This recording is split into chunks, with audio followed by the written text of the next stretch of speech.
extending over the Christmas period. Between carnations and the button mums, that's another thing, and the white button mums are usually very nice. And this is a little idea too for last minute thing. If you have a few little baskets on hand, perhaps you had an arrangement given to you at some time or another and you have it stashed away in the corner, take it out, dust it off, fill it with a bit of pine, a few baubles, and I have a sweet little angel sitting in this one. That's really nice. And put that on the end table. Again, getting into the symbolism of Christmas, the pine is very appropriate because the evergreens refer to the everlasting qualities of the Christian religion. And that's quite nice too. You've got another mug here. That's another thing that is always handy to have on hand too. And it looks nice sitting on the table with a little bow. You can add here again the carnation, a fresh flower, or you can add the little baubles to it, and it makes a pretty little gift which the person can take home and use again and again. Yeah, so you really don't have to have an awful lot of training in arranging to do a few simple little loose arrangements like this. They're informal, they're thrown together without an awful lot of fuss, and they're still very effective. No, it doesn't take long to whip them up at all, Shirley. And fortunately, we have a lot of craft stores in our area now, and where you can pick up the little blocks of Sahara or Oasis if you're using fresh flowers to use for bases. And all kinds of little interesting ornaments and things. It's getting better all the time. And of course, we're always hounding the flea markets to find every kind of little vase or little basket or little thing that we can hoard away until the next time we need it. Okay, we'll take a break then, and we'll come back with some wreaths that we've prepared for Christmas.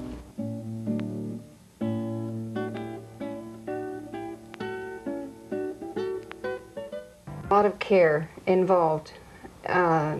It doesn't take time to whip a few things up from it, but you have to give the pine the care that it deserves, and the cedar or the spruce, whichever you're using.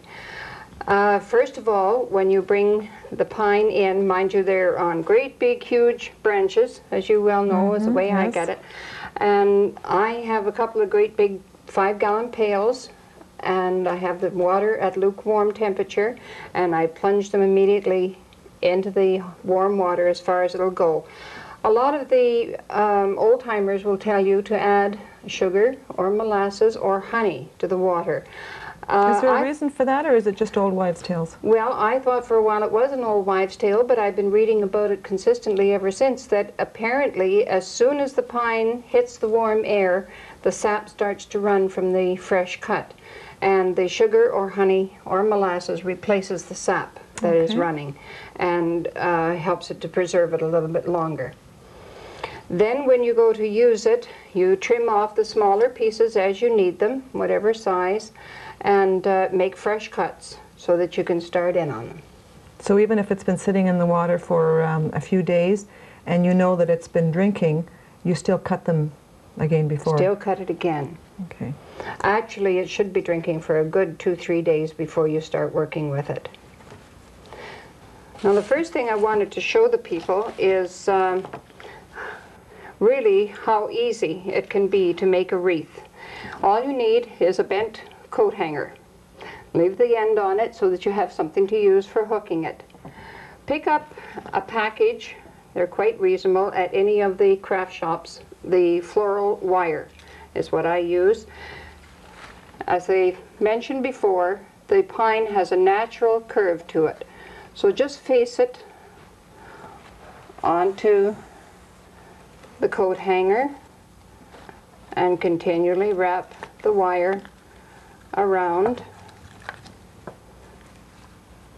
Nothing elaborate, you don't have to measure or do anything and then challenging? I try to keep them all going the same way so that then you get the next one to fit in and continue with the wiring. So it's very, very simple, and it doesn't take very long to do at all. And inexpensive? Coat hangers are not expensive. We all have more than we need of them. And of course the pine you can pick up on the roadsides, can't you? Pretty well. Mind you, there are different kinds of pine. This happens to be the red pine. The white pine has a longer more luxurious tufts to the edges, and then there's jack pine, which also lends itself to decorating because of the little short tufts. And there's something about gathering the pine too, either pine cones in the summertime or the branches now, that makes it a permanent reminder that Christmas really is here, and it's just time to get down to doing things about it. When you're out camping in the summertime, don't forget that wherever you go in any of the parklands, there's bound to be white pine and red pine. And pick up the cones that have fallen, bring them home, and then save them. They can be sprayed, they can be used naturally, wire them together, and that can be added onto the top of your wreath or into any arrangement, and then with a bow on top, and your arrangement is complete. Mm-hmm. Aside from the glitzy kind of spraying with either silver or gold, you could also tip them with liquid shoe polish to give it a frosted look.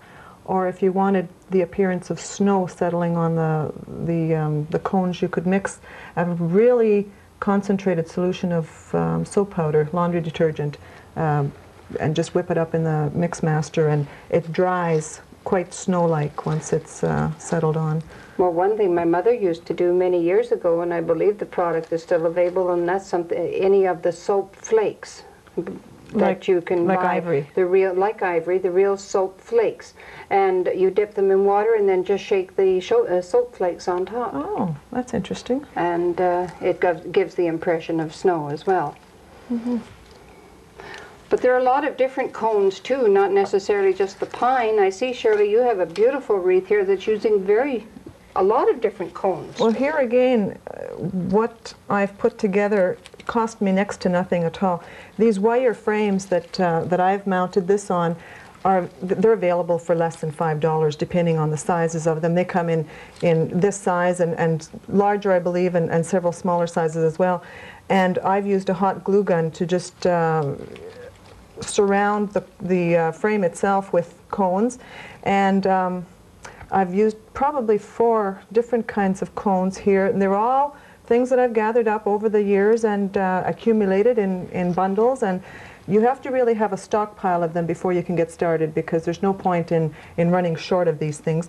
But just to complement them, I've added a few basic oak acorns and empty walnut shells. I try when I'm using any foodstuffs not to leave them intact, because they do attract weevils, and I plan to recycle this wreath and keep it for several years. So these have all been opened, and the nut meats have been removed, and then they've been re-glued together so that you don't get the little livestock crawling all over them. There's bur oak added to it, and a complementary piece of greenery, and a red velvet bow, and that's all you really need. And aside from the cost of the glue and the wire frame, it's all sort of found. Another good use for pine cones, can the camera pick us up on this one here? There is a basket, an old wooden type basket used by carpenters that has cones glued all the way around it, filled with more pine cones and added with a couple of bows and a couple of ornaments. It would look beautiful beside a fireplace. I have an old, my grandmother's original wicker laundry basket that I used, filled with pine cones, and there's always a sad feeling with the Christmas tree once it goes up, but there's no gifts underneath, and I always fill that overflowing with the variety of cones that I have and set that under the tree, and it makes it look very nice and homey, and loses that lonely feeling of being a neglected tree. After the tree, yeah. Everything is unwrapped.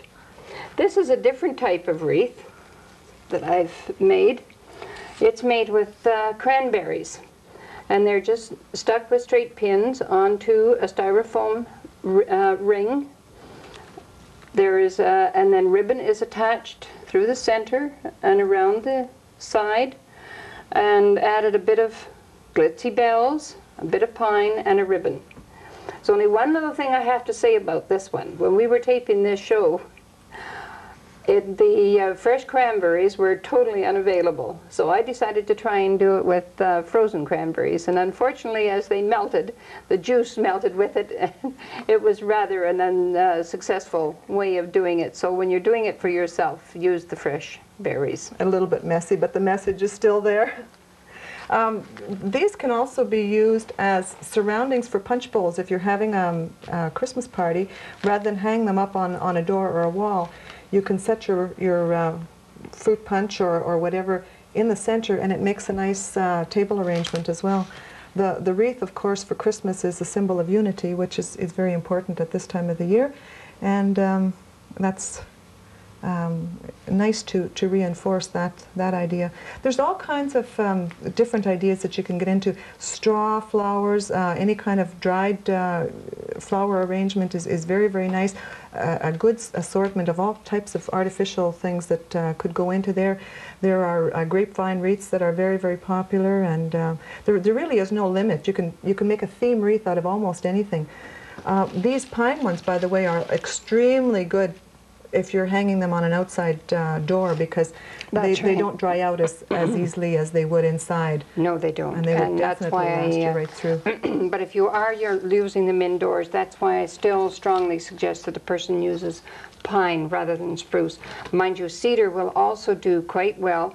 The only problem with cedar is that it tends to be quite flat. I have a couple of pieces here that I brought in, and it's very decorative, but it is very flat. It doesn't have the openness and the roundness that pine has. So you really have to use quite a bit more. You would, but this does go beautifully in an arrangement. It is lovely placed flat, as you say, even around a punch bowl or a serving tray or around an hors d'oeuvre tray when you're serving at Christmas. I guess we'll take a break now for a moment, Shirley, and be back in a moment. Both members of the Sudbury Horticultural Society. We've been around for quite a long time. But how about if I were a new person coming into the city? Could you tell me a little bit more about what the Society stands for and what our aims are? We've been around for a long time, as you know, Claire. 75 years this year we're celebrating, which is quite an accomplishment for a group of this type. We've seen some pretty dramatic changes in the city since we started up. When the group was originally started, there really was very little in the way of greenery in the Sudbury area. The mining processes were burning literally everything that was in a vegetable class in the area. But some very foresighted individuals in the community saw that there was a possibility with a little bit of effort to bring it back to its natural verdant state. And with a good deal of public input and promotion, we've reached the point now where really we don't have to apologize to anyone for the type of greenery that we have in Sudbury. People are growing lawns, fruit trees, all kinds of challenging things that really were unheard of in this area 35 to 50, 75 years ago.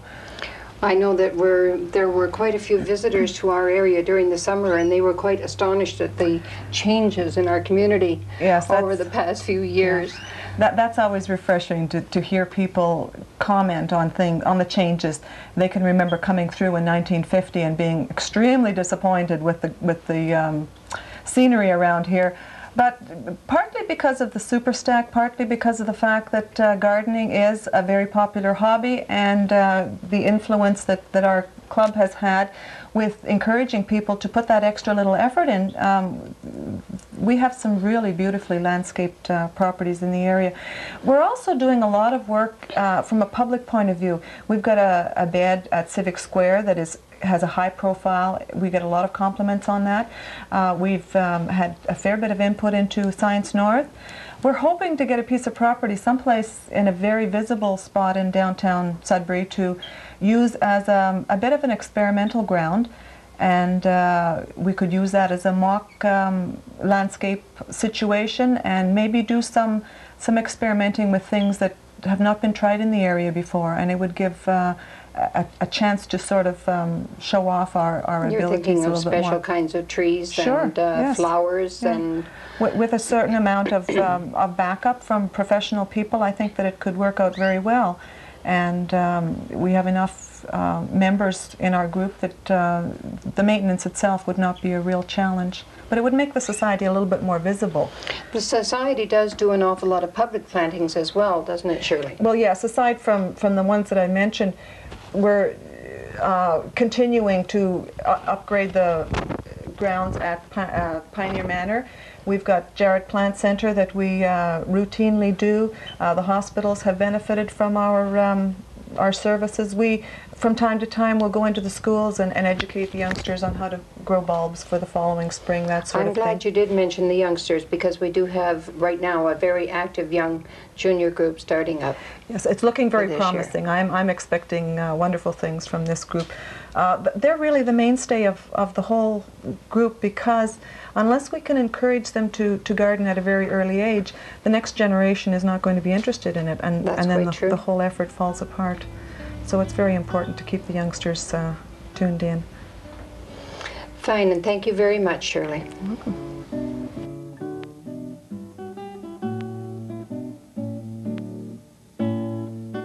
This time of the year is that you can get live plants available through the greenhouses and the plant centers, and with a little bit of careful handling you can get them home safely and care for them and get a slightly extended wear out of them, and it helps to bring the summer back into the cold months. Christmas, of course, is a time when everybody wants to give gifts, and for people that are interested in gardening and plants, this is an obvious gift choice.